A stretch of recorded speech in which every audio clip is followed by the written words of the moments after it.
Magandang hapon sa inyong lahat. Andito na naman tayo sa mga usaping pag-ibig ni Ma'am Shi.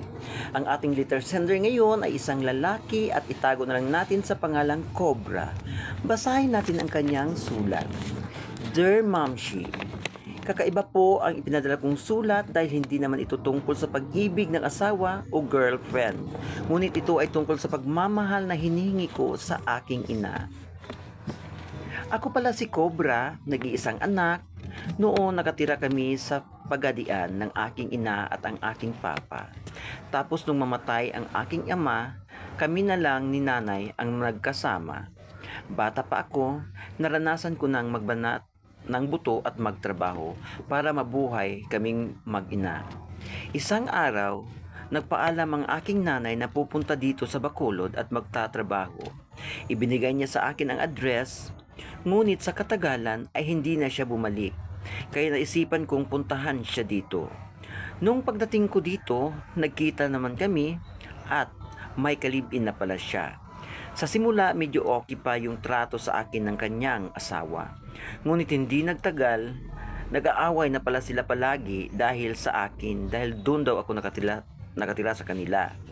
Kaya umalis ako sa kanila, gumawa ako ng kubo para may masilungan. Nagtrabaho at namuhay ng payapa. Pinilit kong mabuhay at harapin ang hirap ng buong puso hanggang sa mag-asawa ako. Ma'am Shi, tanong ko lang kung bakit ganun ang aking ina. Parang hindi niya ako anak at hindi niya ako kayang ipaglaban. Na kaya niya akong tingnan na naghihirap. Kahit magkasalubong kami, wala pa rin siyang pakialam sa akin. Iniisip ko na lang ang pamilya ko ngayon. Mr. Cobra, salamat sa tiwala na ibinigay mo sa akin. Mukhang kakaiba ang problema mo. Ito ay tungkol sa pagmamahal ng iyong ina. Ang payo ko sa iyo, sa buhay, ang ating mga magulang ang ating number one na tagahanga. Alam kong mahal ka ng nanay mo. Hindi lang niya ipinapakita sa iyo.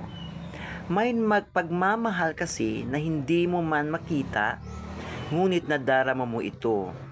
Kung nakikita mo man siyang sa iyong ina na kahit magsalubong kayo ay baliwala ka sa kanya, alam kong may rason ang nanay mo kung bakit niya ginagawa yan. Huwag mo lang masyadong isipin yung ginagawa niya. Kasi walang magulang na hindi nagmamahal ng anak. Pangalawa, alam kong kung nasasaktan ka, ay lalong nasasaktan ang iyong ina. Siguro, mahal na mahal niya ang asawa niya at ayaw niyang magkahiwalay sila.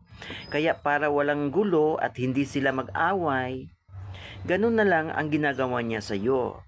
Gusto ka man niyang ipaglaban pero naiisip niya, asawa niya. Kaya ibaling mo na lang ang pinag-iisip mo sa pamilya mo para hindi ka na masaktan at isipin mo palagi, mahal na mahal ka ng iyong ina. Maraming salamat po at hanggang dito na lang.